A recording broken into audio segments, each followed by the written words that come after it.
In this video, I'm going to show you how to create a multi-step or multi-page form in minutes using Formester's AI form builder. So stay tuned and watch the video until the end. Now, a multi-step form is a form that splits into smaller sections or steps. Instead of showing all the questions on one page, it breaks them up into easy steps, basically one field per page, so the respondent does not feel overwhelmed while filling out the form.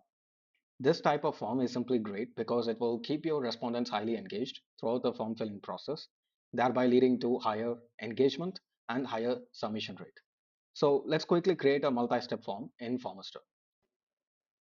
Now, to create your multi-step form, simply log into your Formester account, then head over to this new form. And to create with AI, click on Create with AI.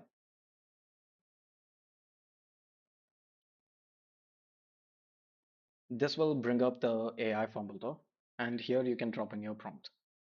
For this tutorial, let's generate a feedback form using the AI form builder, and then we'll convert it into a multi-step form.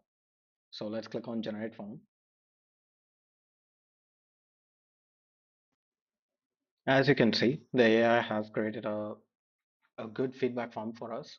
Let's review the fields.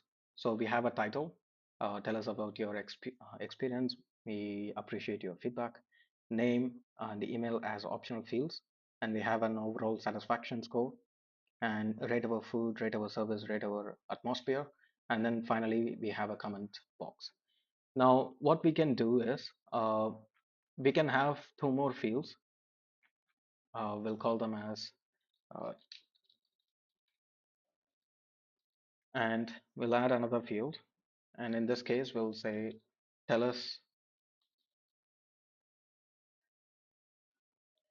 So this way, whenever the user provides an overall satisfaction score of 3 and above, we'll ask them what they enjoyed the most.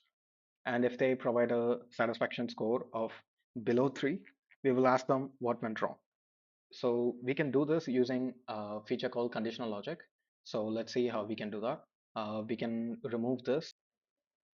Now, to add conditional logic to this form, simply head over to the Advanced tab, and under Form Control, you will find Rules. Click on it and click on Add Rule. Now, if you don't know what conditional logic is or how to use them, I highly recommend you go and watch the video about conditional logic, which might be popping out somewhere in the corner. So let's create our first rule. So select the field which you want to create a condition for. In this case, the overall satisfaction. If it is greater than 3, or if it is empty, or if it is equal to the value of 3, then hide the field which just tell us what went wrong. So basically, if the user provides a rating of 3 or above, then this field tell us what went wrong will be hidden. Now we can do the same for the next field. So I have added the rule for the next field. If the overall satisfaction is empty, or if it is less than 3, then we are going to hide the field tell us what you enjoy the most. So let's save this and let's preview this form. So as you can see, if I click on 3 as the overall satisfaction, it will ask me to, it will bring up this field, tell us what you enjoy the most. If I provide a overall satisfaction score of 2, it will ask, tell us what went wrong.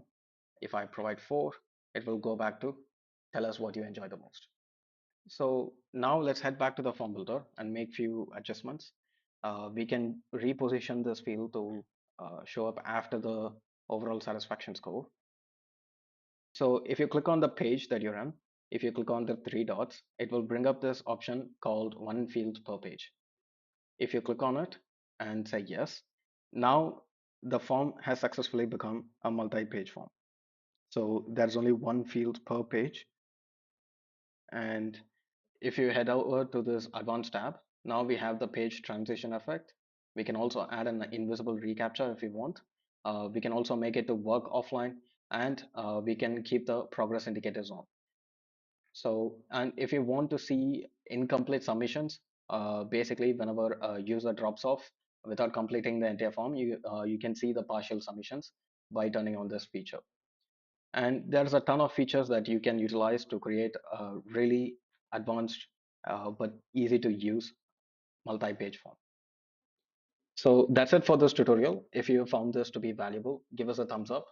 And if you have any doubts or questions, kindly drop them in the comment section. We'll get back to you as soon as possible. And as always, I will see you in the next video.